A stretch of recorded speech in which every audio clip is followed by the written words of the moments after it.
G'day and welcome to the Ball Boys Fantasy Basketball Podcast brought to you by Hoopball. Today we are talking sleepers. Let's go! Jordan open. Chicago with the lead. Bryant to Shaq. Not a game. We talking about practice. LeBron James with no regard for human life. Anything's possible. Back out to Allen. His three-pointer. Bang! Curry for three. Wow! Unbelievable. Making it rain in New York. We the North are now we the champions. Not the destination, it's the journey. Mamba out. G'day and welcome to the Ball Boys Fantasy Basketball Podcast brought to you by Hoopball. My name is Mitch Casey and you can find me on Twitter at BallBoysNBA. And as always, I am joined by the fantasy guru himself, Callum Mack. How are you doing, man?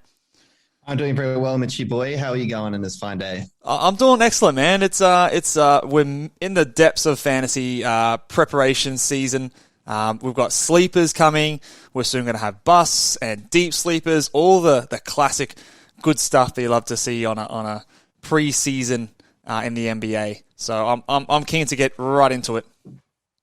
It's tough to give away our secrets like this, but you know this is why they listen, right? Well, you have to give away I'll get your picks. I'll steal them on draft day, which is coming up, by the way. Draft day, it's only around the corner. Yeah. Our draft day, we're doing it pretty close to the start of the season, which is good. So all the information will be out there. But yeah, like you said, if you're in a league with me, just mute the video, leave it just close it so you still, watch the video, but don't actually take it into any account. Everyone else, you can listen. That's fine. Yeah, keep going in, and we'll tell you all the good stuff. But that's it. Like, subscribe.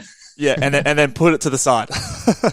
All right. So yeah, like we said, we're going through sleepers today. We're using the Yahoo rankings as our guide because, in my opinion, in our opinion, we're Yahoo users, but also I think that they are probably the better rankings out of there of the big three sites. I know the ESPN rankings use point system, which we are obviously a big category league guys. So this is a category league and usually for head-to-head rankings as well, where we are all about punting on this podcast and YouTube channel. So we are taking those into account. So let's not muck around anymore. Let's get into it straight away. We're going to break these down into positions again, just to group a few players in similar sort of levels here. Let's go through the first few here. I'm just going to name a few and then we'll discuss the ones that sort of take our eye. The first one, Bradley Beal. At rank 15, we've got De'Aaron Fox at 54, CJ McCollum at 58, Ben Simmons at 61, and Terry Rozier at 63. We'll just start with those five there, Cal. What's going on with these five here? Let's start with Bradley Beal at 15. This just sounds ridiculous, right? Like he's a first rounder through and through. Like a late first rounder, yes, but he's definitely a first rounder. Yeah. Without Westbrook there, he killed it the season beforehand. Can you guess what he was in the 1920 season? No. What was he ranked? I've got it in front of me. All right, that's how prepared I am. Yeah, hit me with the 11th ranked player. There you go. And I feel like he should be similar to that. I think that is pretty accurate. This is, according to no punt at all. So it depends what you can do on different punt strategies. He could obviously be boosted up, but this as an overall, he was the 11th. I can see him replicating that. And then in certain punt strategies, you could go field goal. Could go turnovers. You could even go rebounds, something like that. But he definitely probably is the late round. I think around the 10 range is where I definitely would consider him. Yeah, I think he's a clear first rounder guy. Like you said, back into the first rounder. But I think there's a very clear top 13 in my opinion, and he's sort of in that 9, 10, 11, 12, 13 kind of spot. And when you pair him with someone else like a Paul George or someone else like even a Fred VanVleet or a Kyrie Irving, sort of in the second round there, you've got a really good start to your draft. He's going to be one of the leaders in scoring this year. Only came second to Steph Curry last year, just in a race down the finish of the season. So it's always good to start your fantasy draft, especially if you want to be competitive in that category, which most teams are. So not like a huge amount in terms of spots, but when he's a very obvious first rounder to me, it just doesn't make sense to see him over there at 15. But we'll move on fairly quickly to the next couple of guys. Now, probably two of our guys. I think this guy is almost like the poster boy for me this season, and it's De'Aaron Fox at 54. I just think that this guy is being slept on so hard in drafts, especially in category leagues. because he is, in points leagues, he's actually even higher, but in a roto league, maybe not as much. Head-to-head leagues, this guy is potentially a top 25 player. And if you're punting free throw percentage, he's a top 20 player. He gets, like, at the post All-Star break last year, he was putting up over 28 points a night, 7 assists, a steal and a half, nearly 2 steals a game. Field goal percentage is great. His free throw percentage actually increased in the second half of last year to above 78%. So I can't see a world where I'm not going to take De'Aaron Fox after, at least in the third round there, because I'm just seeing so much value here. And his ranking actually was at 47, and they've readjusted it and re-ranked him, and he's gone back a spot to 54, which is it just makes me, I'm questioning all those kind of moves there because I don't understand it. Yeah, I think it just comes down to the free throw percentage, which is pretty odd. Like, it is his worst stat. That's kind of what you have to absorb and go for the full punt there. But there's so many good punt free throw players. I think it's fine. He even gets you half a block a game, which for a point guard is sneaky, really good. Not many guards can get you half a block a game. That adds up. Definitely on a week-to-week basis, potentially as well. You could have a bit of a spike. So look, I like De'Aaron too. I think I wouldn't be surprised at all if he could go like in the kind of second and third rounds. Is where I see him going. Anything outside of that, I feel is a bit of a steal for you. Yeah, 100%. If I just look over on Basketball Monster, he was the 27th ranked player in a punt turnovers and a punt free throw percentage build. And that's not even factoring the fact that he had a bigger second half, the second of last year. And also the fact that those assists and steals in that build are so valuable. You need to prioritize getting those before you get those big guys, because you can get plenty of big guys later in that type of build and get a lot of value there. So I just think it's crazy that he's ranked in the 50s. I would happily take him in the third round, even as high as the late second round, if a lot of those other sort of punt free throw guys are off the board, like your LeBrons, like your Zion Williamsons and things like that. Let's go on to your boy. This is probably a bit more of your guy, CJ McCollum at 58. I am in agreement that this is too low for CJ. Talk me through where you'd want to draft him and where you think he should be ranked more appropriately. Well, I think 58 is way too low for him. He was killing it last season, especially kind of before he did have an injury, and I think that's why he is this low. But people are kind of forgetting he was kind of like a top 30 player this big in the season. He was shooting lights out. It was like 4.5 threes a game. It was just something absolutely absurd. And I feel like the coach. Look, there is a new coach this year, but I wouldn't expect that to change. There was definitely a motive to get CJ firing away from 3-point range last season. And he was hitting them. He's always shot high percentages. He just took more of them. And I think he proved that to us. And that really is kind of like what spiked up his value to into that 30s.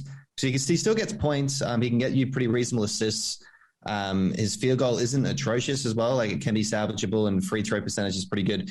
He's a great player to have. He doesn't really hurt you, but I just think that spike in the threes, I think it should be maintained, and I don't see the coaching change affect that at all.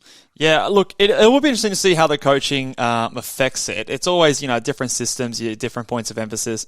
There was a clear change in his game last year in terms of taking more threes. I wonder if that continues. It seemed to be really effective, and he seemed to be doing it very efficiently, so I don't see why it would. And last year he was the 45th ranked player in 8 category leagues, so without the turnovers. Obviously that's behind players like Siakam, Jamal Murray, and Kawhi Leonard, who are all injured this year, so move him up another 3 spots. There's 42, so there's already 16 spots of value there. Because, like you said, I don't think he's going to be much different this year. I think he's going to be exactly what he was last year. So it doesn't really make much sense to push him down to 58 there. So I am in agreement, and I do think that at 58, you've got a good bit of value there. Let's move on to another guard here, Ben Simmons Simo from Australia. Obviously, I think there's a bit of concern about the trade and what's going to be happening there. But at 61, look, how long do you think he's actually going to miss games? Do you think that he's going to push the trade so far that he's going to be sort of staying out of the team and not playing games? Do you think he'll spill over into regular season? I don't think it will. I guess that did happen with Jimmy Butler, which you could be a bit worried about. But from what he's been saying and what the media has been telling us anyway, it seems like he's very much set to leave. And there's always some surprises in terms of these trades. I feel like Toronto kind of came out of nowhere with the whole Kawhi Leonard situation, and they got him before the start of the season. when those kind of bridges were burnt. And I can see this being similar. I think I can see a surprise team go for Simmons that we don't particularly expect, but maybe it's a 3-team trade as well. Maybe it's a 3-team trade that no one's really been talking about, but I guarantee those discussions are happening behind the scenes right now. And I'm pretty confident he will be on a new team by the start of the season. And I think it will be a positive outlook for his fantasy value. Yeah. Like, I think even if he misses part of the season, it's not going to be for long. Like these teams can't afford to have this kind of a situation hang over their head for much of the season, especially a team like Philadelphia, who are like, they're still trying to win the championship. Like they were in the playoffs there. They were one of the favorites heading into the playoffs. Obviously they didn't perform, but they've got Joel Embiid, who was like a runner-up MVP last year. They're trying to win. Not like, the Rockets last year with James Harden or the Wolves a few years ago with Jimmy Butler. Those were like fringe playoff teams. This is a championship contending team, so they're not going to want to let this go for any longer than it needs to. If it spills into the season, well, then they've already screwed it up because, the players and the chemistry and all those things, they're not going to get a chance to build that up. So I'm more confident with a player like that it's going to be happening soon. And when it does, look, this guy, he was a top 40 player last year in a punt free throw percentage build, which is what you're going to be doing when you draft Ben Simmons. So if you're getting him in like the 5th round, that is enormous value. Huge assists, huge rebounds, steals, good blocks from a guard position, excellent field goal percentage. The points, like you said, there's no real downside. I don't think he's going to go to a worse situation. There's no other team out there that's got a Joel Embiid who's clogging up the paint and just sitting in there taking up that whole usage. Wherever he goes, he's probably going to have more space, more room to get to the rim, which is what he's good at. So I can see his points coming back up and that field goal percentage impact coming back up as well this year. But everything else I think is going to be pretty similar. Yeah, well, I think the points is the one thing. 14.3 is what he averaged. That has to come up. Has to, especially if he's traded. I reckon 18 plus. Yeah, I think so. I think that's around where I would have him. I think he's going to be much more aggressive this year. Let's go on to another guard here. Scary Terry Rozier, your boy. Ranked at 63 on Yahoo. He went crazy last year. He started shooting the lights out, especially early and sort of into the midway through the season. Last year, on a per-game basis in an 8-category league, he was the 47th ranked player. So they've got him ranked at 63, 15 or 16 spots lower than that. Again, you've got those injured guys off the board. So he moves up another 3 spots. So into the early 40s in ranking based on last year's stats. They've gotten rid of Graham. He's no longer there. I'm expecting more of the same from Terry Rozier this year. Are you in agreement there? Yeah, 100%. I love Scary Terry. He's my guy. I've drafted him again today in another fantasy draft. He just contributes everywhere. There's nothing he really hurts you with. 20 points per game, 4.5 rebounds for guards. Okay. About 4.5 assists, which is all right. 1.2 steals, reasonable field goal. It's not atrocious. 45%. He is a bit of a heat check guy though. He can have some weeks where his field goal will hurt you. But overall, I still think he's a great investment. 82% from the free throw line, really high threes as well, 3.2, which does sneak up, and he does take a lot of them, and he does knock them down. Look, I love Scary Terry. He's such a plus, such a positive benefit to any team. Yeah, those are pretty similar to like a CJ McCollum kind of numbers. They're actually really quite similar in terms of players. So again, they fit a lot of builds. They even fit like a punt assist build if you need that point guard eligible player. Who's going to give you good threes and good percentages and things like that. So, I think he's going to be fine. There's a bit of concern that maybe the field goal percentage takes a dip from last year. Maybe the points come down maybe to like 19, 18.5 a game, but it's not going to be a huge difference there. And especially if you're factoring in that, in a punt field goal percentage build, then his value is going to be really high, or a punt blocks build, his value is especially higher there. So I do think that there is a bit of value in Terry Rozier. Let's move on to the second half of these guards here. So some more undervalued or sleeper players. Let's go through the last 5 here. There's Darius Garland, D'Angelo Russell. Sorry, that's Garland at 73. D'Angelo Russell at 76. Kemba Walker at 77. We've got Kevin Porter Jr. at 90. And then Jalen Suggs at 111. Let's start with Darius Garland. He is one of my early picks for most improved player this year. I think he's going to take a step forward. He gives you all those beautiful guard stats, points, threes, assists, good free throw percentages, decent steals. Obviously, he's not going to give you the rebounds and blocks and the field goal percentages below par, but that's obviously not what you're drafting him for. And at 73, I think that's just huge value. I think he has a chance at being a top 50 player this year, especially if you're punting those big men stats. He soars right up the rankings, which I think is very, very important to take into account.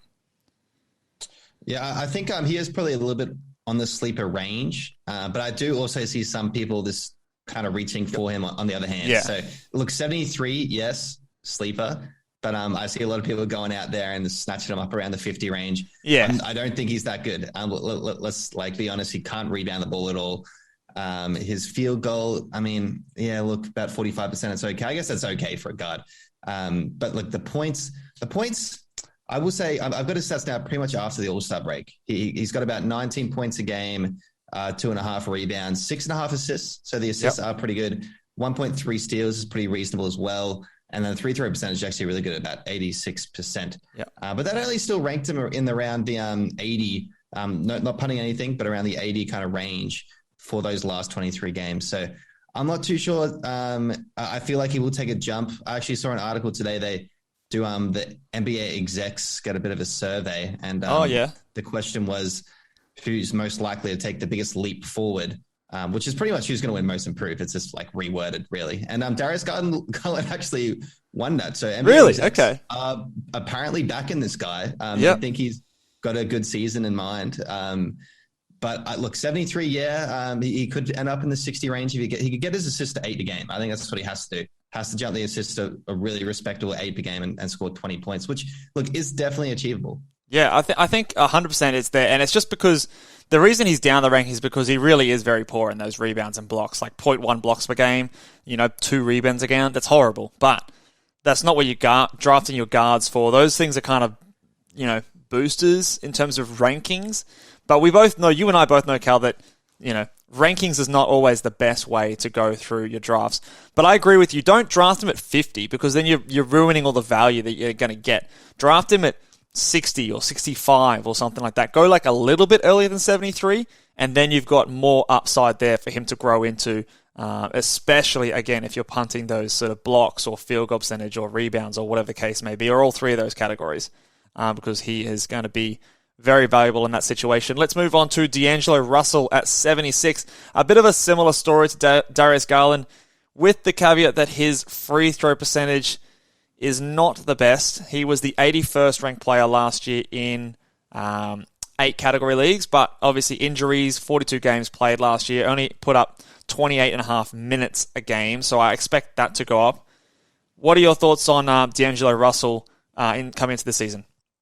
Yeah, look, I like his outlook. I can see his assists being similar to what they were in Brooklyn, especially with Karl-Anthony Towns. Karl-Anthony Towns, can hit the open three, that pick and pop game, which is really what fits into his game really nicely. They would definitely complement each other. You'd kind of have to consider the whole punt field goal with him because he does take a few attempts. He might take about 15 shots per game and only shoot in the low, 43 range. So that does hurt you. His free throw percentage last season, even though small sample size, wasn't amazing at about 76%. So something to keep an eye on. I'd like to think that would come up a little bit. Rebounds are pretty bad as well. So he's similar to the Garland type. But once again, look, he could be a walking 20 and 8, just like Garland. That's kind of like why you're drafting him for that ceiling. Who would you rather, D'Angelo Russell or Darius Garland? Me personally, I actually am a big D'Lo fan, and I'm weirdly into this Timberwolves team. I think you take Garland, but I think I would go D'Lo. Yeah, I think I would go Garland just because of the free throw percentage. But other than that, they're very similar players. I think that they're going to be putting up pretty similar statistical, outlooks. I just think that the free throw percentage, especially in the team that I would likely be putting Garland into, is probably more valuable. But other than that, I think they're going to be nearly identical in terms of their stats. But so not much of a difference there at all. All right, let's move on to the next guy, Kemba Walker, the former Boston Celtics, obviously traded to the New York Knicks and playing for Thibodeau this season. What do we expect from him this year at 77? I think that on a per-game basis, he's going to smash this. There is a little bit of concern with those knees and playing 44 minutes a night under Coach Tibbs. But I think at 77, you can take that risk and you're going to get lots of per game value. And if it blows up later, then you can deal with it. That's the thing. Like, he averaged 19, 4, and 5. Do you see that going up or down? I think that's going to go up, personally. I just think the minutes are going to be higher. I think he's no longer sharing the ball with Tatum and Brown. There's only really Julius Randle there. So I actually see those stats improving. Yep, and I do as well. It's just kind of like, I feel like you do have to take the injury risk on with him. Yeah. There could be something that happens. I don't know. As you mentioned, Tibbs like to play his guys. So that's maybe why he slid a bit low, but I think 77, that's way too low. He could be a top 50 guy very, very easily. Yeah, on a per game basis, he'll smash this. Yeah, it's just like where you draw the line in terms of your risk tolerance and who you've taken beforehand. If you've taken some risky guys, then maybe 77 probably makes more sense. If you've taken some solid guys who you feel confident in terms of their injury history and things like that, maybe you take a swing him in, that 60 to 65 sort of area, and you've got potential for him to go even 15 spots higher than that on a per game basis. Also, this guy, I don't know if this guy's going to be a sleeper for long. Obviously, this ranking was there. Was it before the news that John Wall wasn't playing? I'm not sure if it was before or just after. But Kevin Porter Jr. at rank 90, he is going to smash this ranking, and I don't think this one's very secretive. You do have to be aware of he's a bit of a Ja Morant-ish type player in the fact that his percentages aren't great. The steals and threes, although I think they're a bit better than like a Ja, they're not excellent, but it's huge points and it's huge assists. And he's going to get the green light from day one. Obviously, John Wall not expected to play at Houston. What are your thoughts on Kevin Porter Jr.?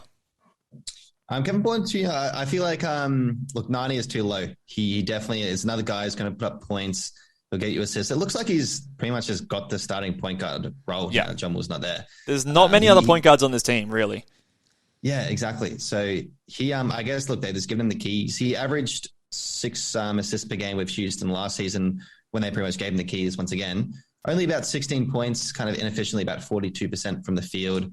You'd think he takes a step up. He'd have that big 50-point game, which a lot of people, give him pretty high praise for. You'd like to think that he could have some explosions like that. Because 50 points is no joke. It shows that you can score. So I guess that's kind of what you're banking on, that he does just take a leap forward, which I think he can. Yeah, I think he definitely can. I think he definitely suits himself more to like a points format and definitely more of a head-to-head format over a roto. So there are certain things that I think you've got to be aware of in terms of punting. I think he's definitely going to be a big punt field goal percentage guy, and the turnovers are going to be pretty poor as well. The free throw percentage isn't excellent either, but I don't necessarily think it's going to be too bad that you're going to have to overcome it. But yeah, I can see him averaging, 20 and 8 with maybe 3 to 4 rebounds. He's going to get you maybe 2 threes a game. Might be around a steal per game. And it's just those percentages you've got to look after. So I do think that his ADP will climb. We saw in our most recent mock draft that Adam King of Hoopball drafted him. I think it was close to pick 50 or 55 or something like that. That's a little bit high for me. I think in a category league, I want him more towards the 70s. I think just to get that value. In a points league, I'm fine with him taking him there because you don't worry about the percentages and you don't worry about the turnovers as much. But yeah, in the category leagues, I do want to take him a little bit closer to pick 70 just to get that value there because there are a few holes to his game in general. Where are you comfortable drafting him? I think 70. I think you got it right on ball, around the 70 range, 75-ish. Yep. I think after 80, I'd be very, very happy. Yeah, and he could smash that as well. Like this is just so we are getting value. You don't want to go too early on these sleepers, guys. You still want to get value. Don't like you said before with some of those other players. You can get too ahead of yourselves, but I think that is a good spot to get him. Let's talk about the last guard here, Jalen Suggs, who is ranked at 111. You and I are both big Suggs fans. I think that he has a chance, I think, even including Cade Cunningham, to be the highest ranked rookie at the end of the first season of fantasy basketball. Maybe not his dynasty long-term prospects, but I think he's going to be given the keys in Orlando, and I think he's going to take it. He's going to give you high steals, good assists. The points are going to be there. The percentages will be shaky, but that's the same with most rookies, and I think at 111, you've got very little to lose. I'd be very comfortable taking him in the 90s and even in the 80s at some point in competitive drafts. So there's like 30 spots of value of upside there, I think, at that point. Yeah, I totally agree. I'm a big Suggs fan. 111 is way too low. He could, as you said, could be the best rookie on the board when it's all said and done. Yeah. He could get pretty good steals. He's going to get minutes. I think him and Cole Anthony actually will kind of complement each other quite nicely as well because they can both work off ball as well. They can work with each other. I actually really like that combo between the two. So Jalen Suggs, 111. I'd be taking him inside the 100 if I could. Guaranteed. Top 100. Here we go. All right, let's move on to the forwards. We don't have as many forwards here, so we're just going to go through all of them at once. We've got 4 in this category. We've got LeBron James, Zion Williamson, back-to-back at 26 and 27.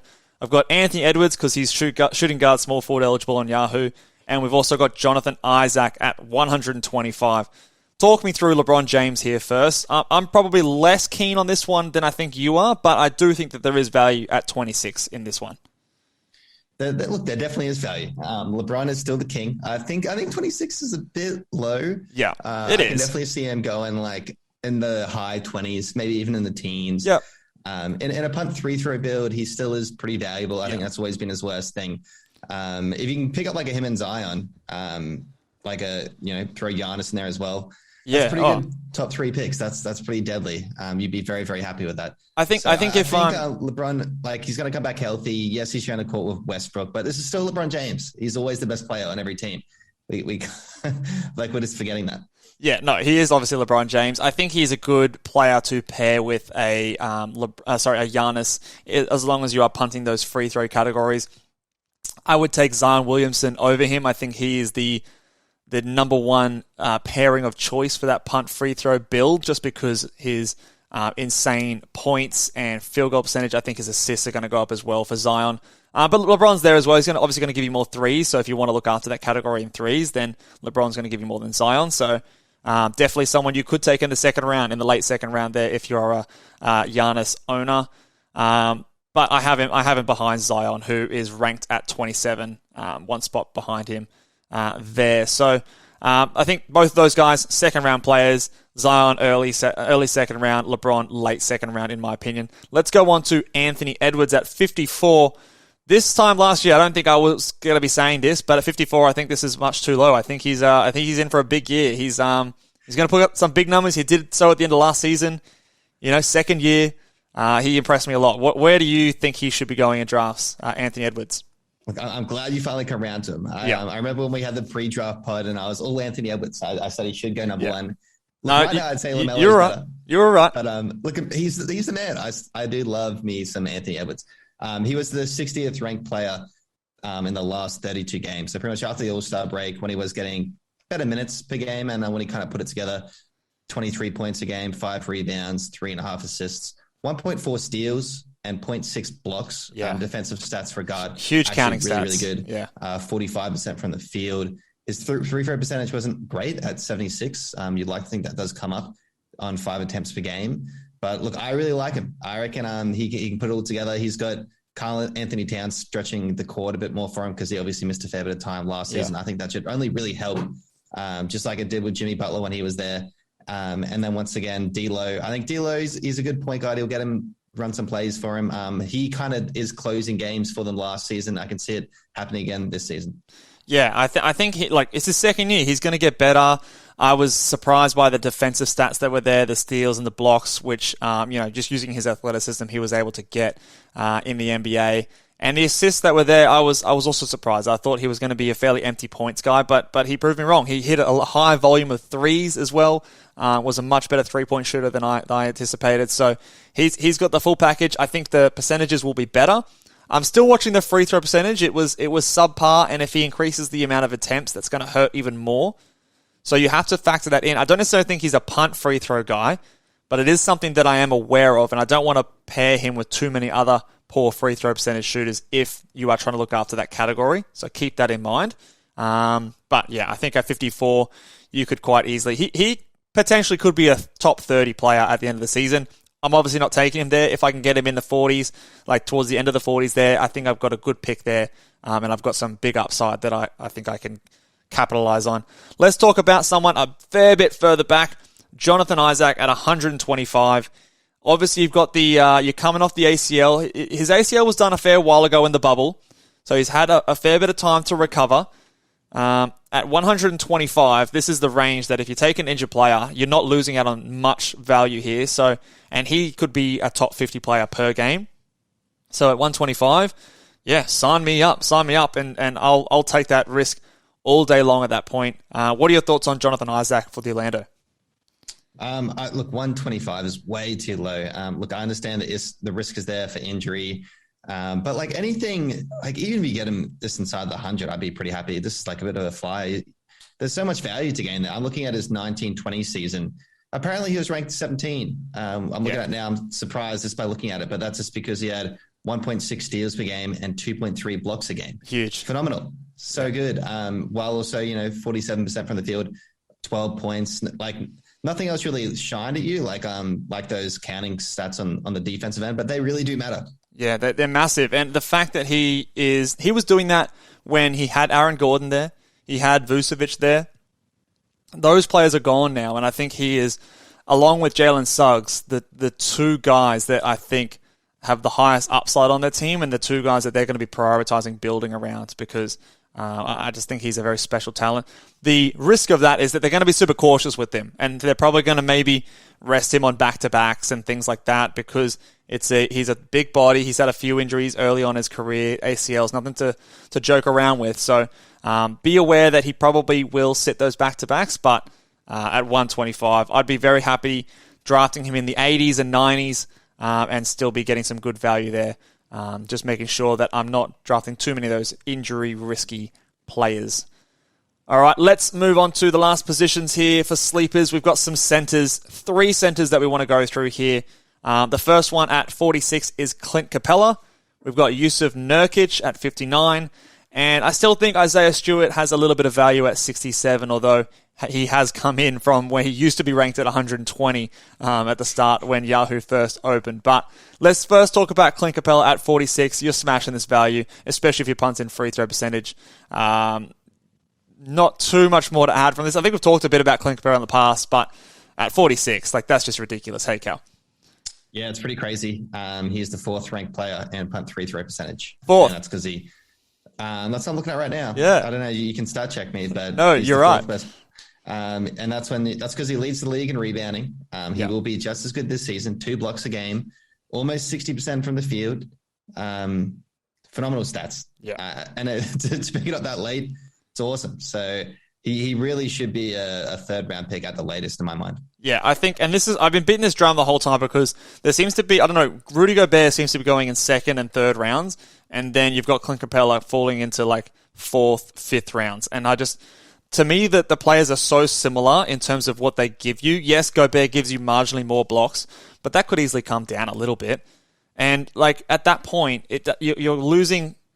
You could easily take a player like De'Aaron Fox, a Ben Simmons, and then get a Clint Capella later, and then sort of make up those stats that you missed out on getting a Gobert early. So I'm a big fan of Clint Capella at 46. I am also a huge fan of Yusuf Nurkic at 59. Now, I was one of you guys that if you drafted him last year early, you got hurt. You got burnt. I was there. I drafted him in a dynasty league. I drafted him, I think, in the 3rd round, and I was not very happy with it. He obviously didn't look good at the start of the season, then got injured. But at the end of last season, he started to pick it back up. He's got a new coach. He doesn't have to compete with Kanter with minutes anymore. I think that he is primed for a bounce back year, and at 59, I think he can smash that value. I'm very happy drafting him just inside the top 50, sort of in those 40s kind of range. Once the big guys all come off the board, I think he's in for a big year. Are you as keen on Nurkic as I am, Cal? Yeah, I am. It's always just been health for him. He's got a huge ceiling. He's a big that can get you assists, get you close to 4 assists per game. Yeah. Pretty reasonable steals. He can get you a steal a game at about 1.5 blocks. Really good field goal as well at over 50%. So he's a great player. Is he going to put up 20 points per night? Probably not, but it'll be I can imagine being high in the teens, 18 points. Easy. 10 rebounds with those defensive stats. With 4 assists is pretty damn good. Yeah, those are huge numbers. 18, 10, 4 assists, a steal, a block and a half, good field goal percentage. The free throw percentage could even start to come back up. I don't necessarily want to bank on it, but in the bubble and sort of towards the year prior, he was getting close to 80% from the free throw line. But I wouldn't be banking on it. But yeah, outside of threes and free throw percentage, he's a positive in nearly every other category. So I can see him smashing that ranking. And Isaiah Stewart over in Detroit, I think it's not as much value as it was previously, but I also think there's a huge run of big men in this kind of category, and he's kind of the last big man that I'm really confident in giving you those huge stats in field goal percentage, rebounds, and blocks. And there's not too much threat to his minutes. After him, you've got players like Pirtle and Mitchell Robinson, who I'm less confident in. I think that they're sort of a tier back. So I'm very happy to take Isaiah Stewart. I think he could potentially be a top 50 player, especially in some punt free throw builds and things like that. What are your thoughts about Isaiah Stewart? Well, that's the thing about Isaiah Stewart is his 3-throw percentage isn't that bad. It's salvageable. Yeah, he shot about 70% on low, attempts per game. Yeah, and he is definitely someone that can give you about 12 points, 8 rebounds, and his blocks would be upwards of 1.5, I imagine, and that's kind of why you want him. He could be similar to a Rashawn Holmes in terms of what he's producing. Yeah. And right now he's being drafted in like the 30, 40s. So yeah, like 20, 30 spots behind. Yeah, 30 spots behind Rashawn Holmes. Yeah, sign me up. Thank you very much. I'm all aboard that. I had a debate with Josh Lloyd the other day that I think I would take him over DeMar DeRozan, and I stand by it. All right, well, that will do it for our sleeper show today, guys. If you agree with our picks, give us a thumbs up. If you disagree with our picks, give us a thumbs up anyway, but let us know why you disagree. We love having all these chats and discussions with you guys. It's all love here, so make sure you give us a comment down below. If you're listening over on Apple Podcasts, make sure you drop a 5-star rating before the season starts, and make sure you are subscribed to the channel. We are putting out new videos throughout the whole preseason and into the regular season. And until next time, we'll catch you guys later. See ya.